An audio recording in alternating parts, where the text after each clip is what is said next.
Ganda ng sakyan. V8 turbo. Kalsada po ito. Kalero! Kasi yun nga, sabi ko sa inyo, katagal na ako kasi bawal po sir.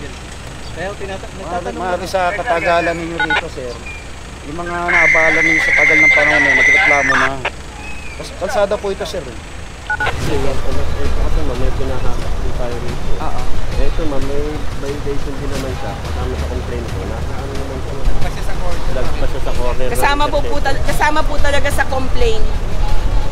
You cannot do anything about it. Pawin po natin itong taxi. Apa. Sir, yung mga stalled, saka yung mga public utility na iniiwan na rito.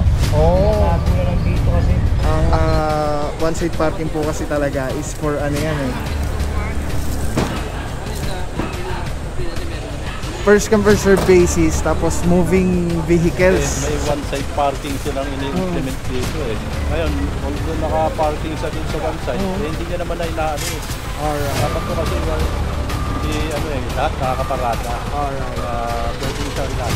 Sa batas sir, kung ano yung nakakasagabal, bawal po yun ha. Kaya ang sa akin sir, nakikiusap mo na. Pasensya ka na po.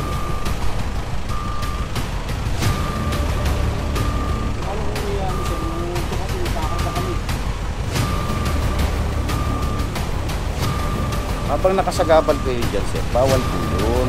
Habang nagkakarga kayo kung nakakasagabal tayo, bawal po sa mga motorista. Bawal po sir, bawal.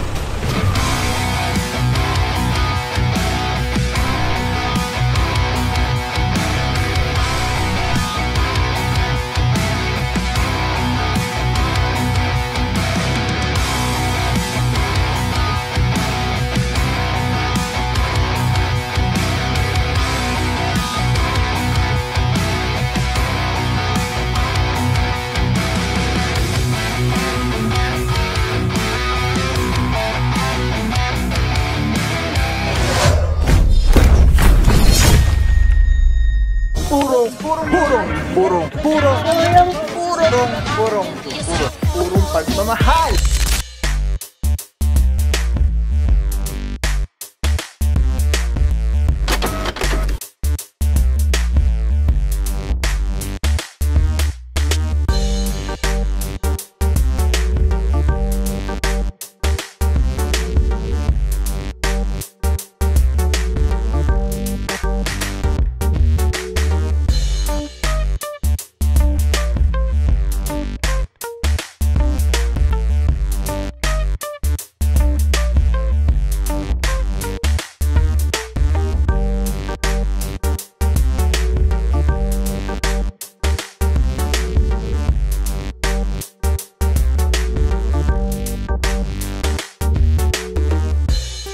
What is up guys? Bababaw here po ng pagmamahal. Lungsod Quezon, ating Buting Mayora, Mayor Joy Belmonte, Vice Mayor Gian Soto. Tuloy-tuloy ang pagbabago. Kasi paggaling Sir Dexter Cardenas, TTMD. Okay, so for today mga puro, Officer Alvario, yung kasama natin, halos kompleto yung team natin. Si Francisco, Teaño, Arugay, Batilo, Santa Cruz, De La Cruz, De Guzman, Flores Tarea, Calebag, si Officer Pantaleon nag-coordinate, si Officer sino pa makasama natin. Ayan, basta mamaya mga puro, kumpletuin natin sina Officer Mentera, Officer Lumagi nandyan din. At yes, clearing operation with regards to legally parked vehicles. Andito tayo ngayon sa, hindi ko pa rin alam, pero galing tayo Road 1. Hindi ko pa sure kung anong barangay. So mga puro, araw natin is May 9, 2024. At ang tabay lang po. Let's go guys. Paalala lang ulit ang team natin sa TTMD ay sakop lang is with regards sa transportation and traffic. So mga sasakyan lang po yan. So meron po tayong mga target areas sa pinupuntahan, and pag-deploy ng team within the perimeter ng area na yon, lahat ng mga violation na nandun o meron doon na pwede niya nag-violate yung motorista, like walang helmet, usually yun talaga, eh hinuhuli rin po natin. So by the way mga puro, kasama rin natin ang tropa ng TRD. Nandiyan si Officer De La Cruz, tapos sina Officer Gomez, Bulang, hindi ko pa alam kung sino yung ibang kasama natin dyan, Officer Gallo, tapos together with MMDA Seated 1, sina Officer Testa, Testa Westa ba? Ayan, hindi ko pa kabisado yung ibang pangalan eh. So yeah, baka may makita kayong mga obstruction like mga tables, chairs, structures, eh hindi po sakop ng team natin yun. Sa depots po yun, yung mga ganong concerns. Alright, so ang tabay lang mga puro. Let's go guys. Purong pagmamahal. Ay, Officer Valencia, sama rin natin. Let's go, let's go.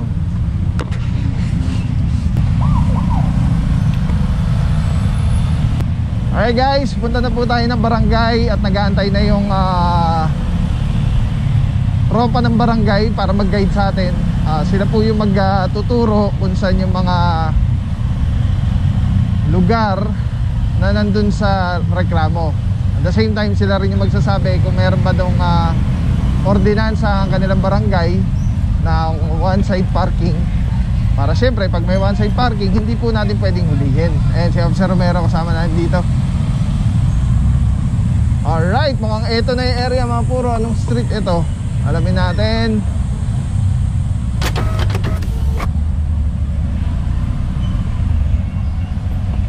Ay, hindi pa dito. May nakabangketa dito. Pero mukhang dito na kasi bubusina na yung team eh.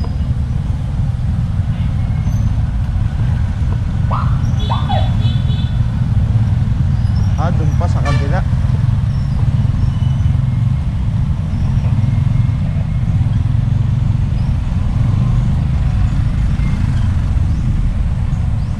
Anong barangay nga ulit to? Ang laki na itong barangay na to. Napunta na tayo dati dito sa Dipos nung nag-clearing tayo.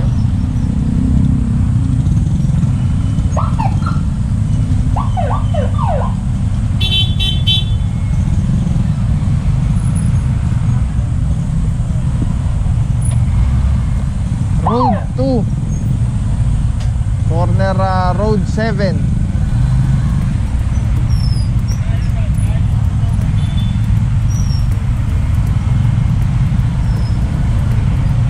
Ayun mga puro, tinuturo na ng barangay. Mukhang pagtawid na itong Road 7.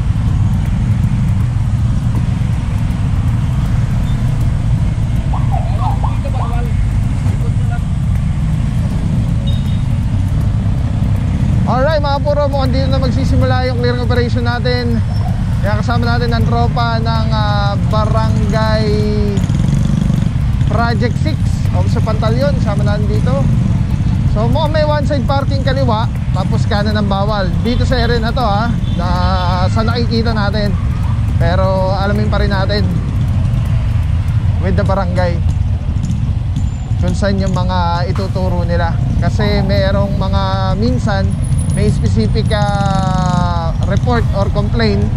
Like for example, merong dilapidated or stalled vehicle na matagal nang nirereklamo. Mukhang ito na nga yung tinutukoy natin. Katulad nito, baka matagal na ito nandito. At kailangan nang tanggalin kahit nasa tamang side siya ng parking.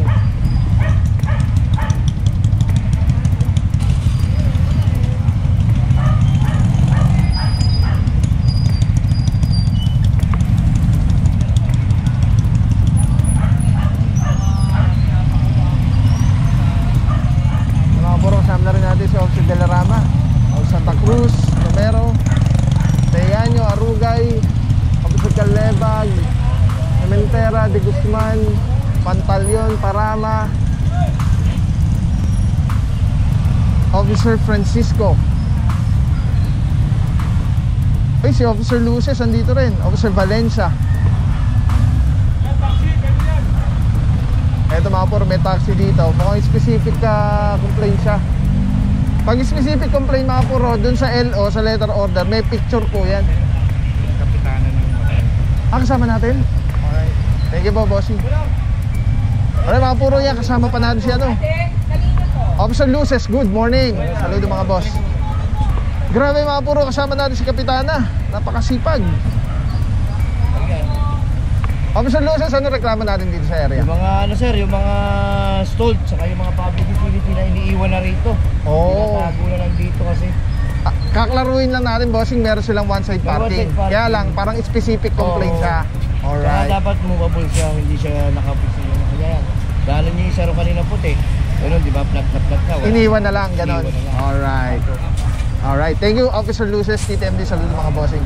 Namapuro sama natin si Cap. At meron munang kukunin dito sa area. Okay, so for today mga puro, Officer Alvario, good morning bossing.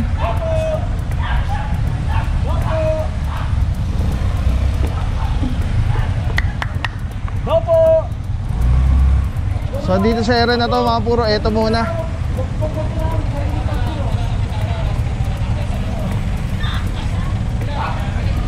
Ito isang taxi. Teka, baba tayo. Hindi kasi natin alam kung lalarga na eh. Baka maiwan tayo. Pero yung itsura po kasi ng taxi, lapitan natin bago tayo mag-proceed.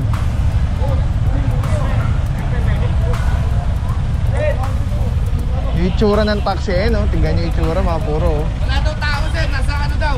Mukhang hindi na talaga siya na ano dito, naasikaso ba?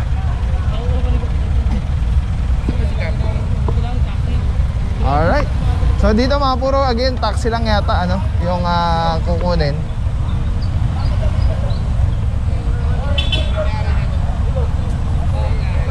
Eh, sika, pansipag oh. Sama natin. Nakausap ko lang po yung kapitbahay nila ka. Park muna tayo. Officer Pantaleon, boss pare, good morning. Ano binigay sa inyong ano?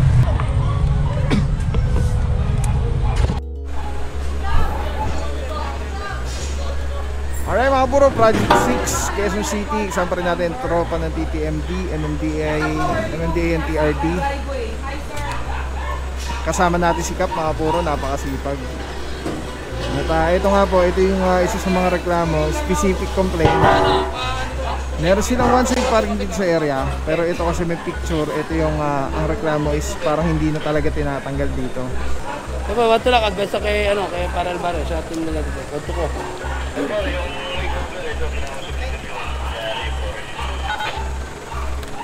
Alright, yan mga puro, mamaya alamin natin kung ano yung sitwasyon natin dito. Pero yun na nga ang kasi, ang one-side parking po kasi talaga is for ano yan eh. First come first serve basis, tapos moving vehicles. So umaalis, magpa-park, aalis. Ganun siya, move in, move out. Pero ang reklamo kasi dito ay siguro kung ilang buwan na or taon na, worst case is kaya na-report na siya na parang naging garahe na tong kalsada nitong sasakyan. At yung mga ganito na mga cases kasi talaga is dinudulog muna yan sa barangay. Kaya nga kasama natin si Cap ngayon dito. Eh talagang mukhang na ano na to, nasabihan na, na-advisean na may nagreklamo. Kasi syempre, kung kanyara taga dito ka, imbis na magagamit yung area na maparkingan, eh hindi nagagamit tuloy. Kaya ito, action na po yung reklamo. Oh yes, dahil sa bahay nyo. Dito, i-code nyo muna kay ano. Paral Barrio.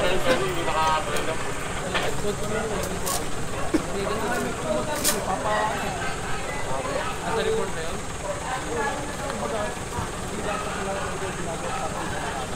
Hindi dapat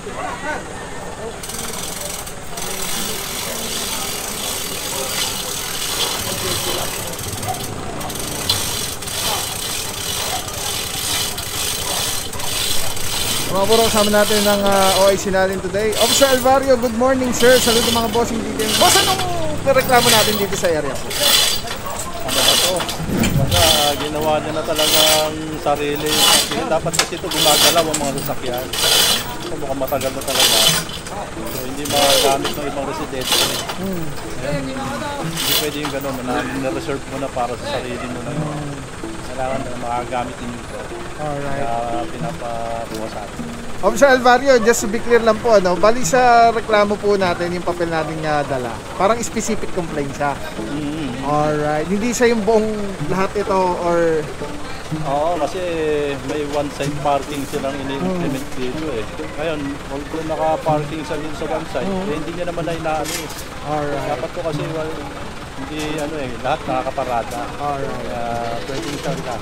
Alright. Thank you so much, Officer Alvario. Ating team leader for today. Mga puro yun, klaro-klaro. Yun na nga, tulad ng in-explain natin. Dapat moving yung vehicle pagka nasa one-side parking. Kasi first come, first serve. Tapos, hindi pwede yung ganito na parang gagawin ng garahe yung kalsada.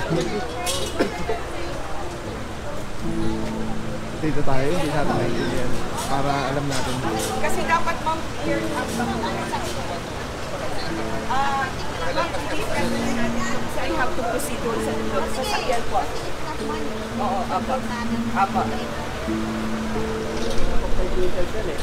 Sana po ako po ito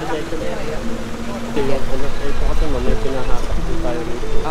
Ito ma'am, may violation din naman siya. Kasama sa complaint ko. Nasa ano naman siya? Lagpas siya sa corner. Kasama po talaga sa complaint. Cannot do anything about it. Ipawin po natin itong taxi. Apa. Alright, yeah mga puro, meron tayo nakukuha information dito na may one-side parking nga yata dito, kaya lang ito po nasa corner. So 6 meters away from the corner, dapat clear po yung kalsada eh. Kasi nagiging blind spot po yan, nahihirapan yung mga turning vehicles pagka papasok sa isang kalsada. So ito, mukhang mahihila rin po ito. So ang tabi lang tayo mga puro para sure. Dahil medyo iba yung sitwasyon dito, no? Parang specific yung complaint. Alright, sarap muna. Officer Batilio kasama na dito. Officer De Guzman, Officer Alvario, Arugay, De La Rama, andun sina Officer Francisco Teaño, Pantaleon Parama, Romero, Jimentera, Valencia Santa Cruz. Hindi ko lang kung sino pa yung nakalimutan natin. But anyway, ang tabi lang mga puro. Let's go guys.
Alright mga puro, sama natin dito team leader natin sa MMDA Seated Van, si Officer Testa.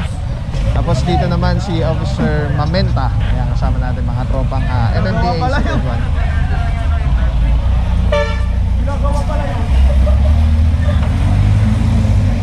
Mga puro, parang sira pala yung sasakyan, yung taxi.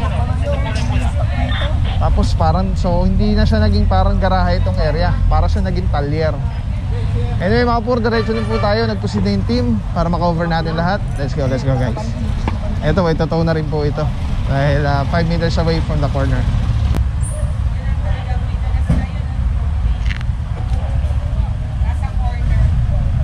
Alright mga puro, ni-inform ni Cap yung residente dito na i-advise na lang yung may-ari na yung reklamo dito sa area ay galing sa hotline 8888 from Malacanang.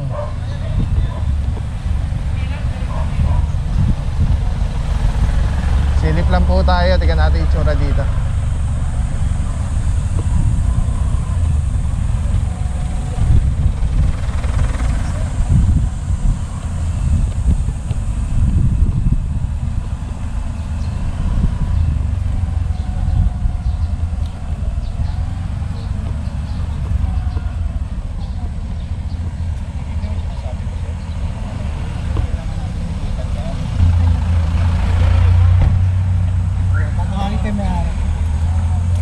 Alright mga puro, nagkakatikitan na pala dito. Tara, cover tayo dito, San Francisco. Ang ganda ng sasakyan, no?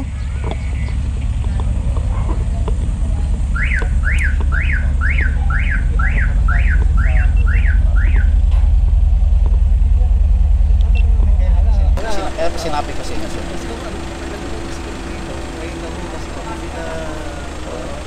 Ngayon po tayo traffic violation. Gano'n lang driver's license. Wala akong problema. Ang importante po meron tayong driver's license. Naintindihan natin kasi nga po wala pang issue na plastic ID yung LTO. Saglit lang po sir, huwag niyong iaalis ha. Alright mga puro, ito nagkakahulyan na rin pala dito sa dulo, ano? Buti na lang, pumasada tayo. Ano lang sir, pinihantay ko lang po sir. Pero sandali na pa lang naman. Sir, hindi naman kakasya yan dyan ha. Hindi, kaya nga, Pero may kakarga lang po sir. Baka naman sir kasi. Sir, meron tayo clearing operation dito eh. Yung mga sasakyan nyo nasa kalsada. Hindi, pumarada lang ako sir, sandali sir. Okay mga puro, 1, 2, 3, 4, 5. Ganda ng sakyan. V8 turbo. Kalsada po ito. Kalero! Kasi yun nga, sabi ko sa inyo, katagal na ako mas Bawal po sir. kaya nagtatanong Maaari sa katagalan ninyo rito sir. Yung mga naabala ninyo sa tagal ng panahon eh, nagreklamo na. Kalsada po ito sir. medyo marami na nakapark. Yun nga po, lahat po yan inuhuli sir.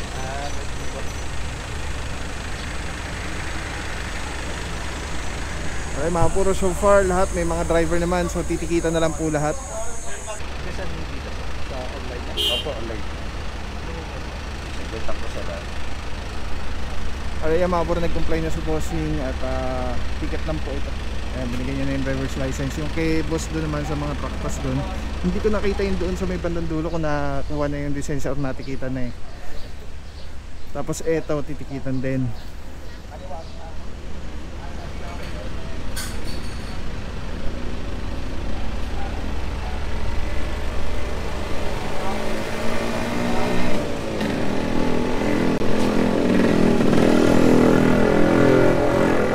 Dito po sa Quezon City, gamit po natin is yung e-ticketing device. So yan po, yung system niyan is rekta, nakasync yan sa nakalink sa LTO.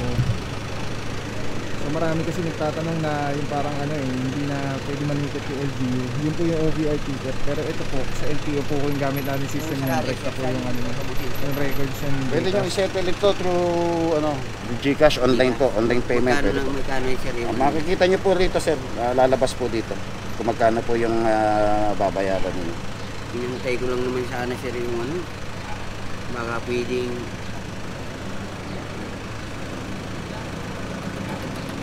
sa batas sir, kung ano yung nakakasagabal, bawal po yun ha. Kaya ang sa akin sir, nakikiusap man lang. Pasensya ka natin. Paano kung may sir, yung ito kasi nagkakarga kami. Habang nakasagabal kayo dyan sir, bawal po yun. Habang nagkakarga kayo, kung nakakasagabal tayo, bawal po sa mga motorista. Kahit mga ilang lang. Bawal po sir, bawal.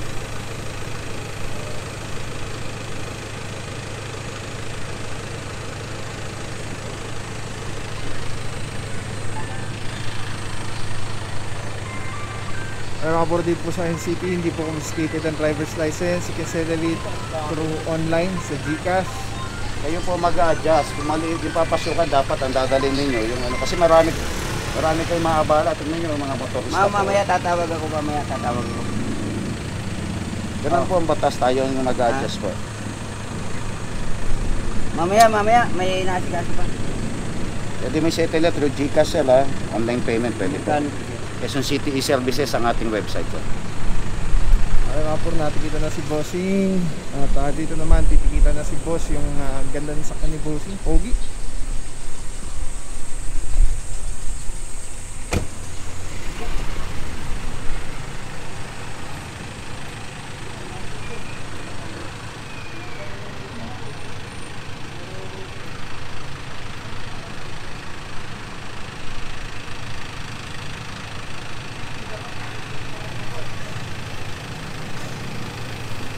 Okay mga puro, pag natikitan po yung violator or yung illegally parked vehicles, hindi po ibig sabihin na pwede na sila mag-park dyan. So after matikitan po yan, kailangan tanggalin nyo kayong sakyan. Okay mga puro, patikit na lang po ito. At balik tayo doon, tignan natin kung ano nangyayari doon sa may nagkakahilahan. Ito, titikitan din po ito. Tignan natin. Let's go guys.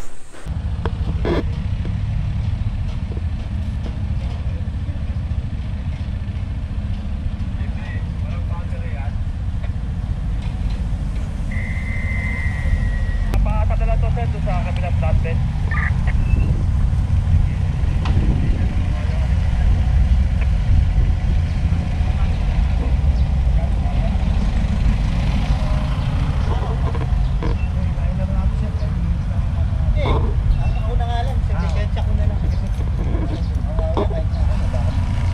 Magkano po tapos mo?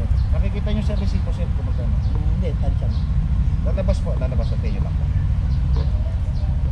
Kasi may pagkakataon na minsan nung sinabi ko yung presyo doon sa nagbigay na 1,000 sa akin ng pera.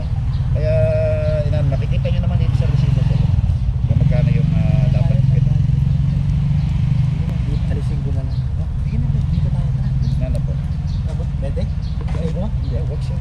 Yun na, parang wala na. Ilitas, alisin Sir, alam mo, bawal sa patas na naman yung... Akala ko, gusto sabi nyo, nagbigay sa inyo. Hindi, yung sinasabi ko, kaya pinaliliwanag ko sa ayoko sana magsabi ng presyo sa iyo. Dahil kasi nung minsan na nagsabi ako ng presyo, nagbigay ng pera sa akin. Akala ko kaya sinasabi ko sa iyo, antayin mo na lang lalabas dito sa resibo. Akala ko. Hindi, sir. Hindi tayo nagkaintindihan pala. Akala ko. Kaya nga hanggat maaari ayoko magsabi ng presyo, okay? Ticket lang naman, di ba? Hindi nyo naman kukunin na Opo. Saan ba babayaran yan? Sandali lang po ipipindutin ko to para hindi tayo ma-delay to obstruct. Lahat pagkatapos po, ipapaliwanag ko sa inyo. Yung may-ari kasi umalis. Pwede pala dito, sir. Ina-allowed po ng barangay dyan, sir eh. So pwede. Opo. Pwede na namin ilagay yan dyan after. Kasi kailangan may alis natin dito pa. Pwede kasi lipat na.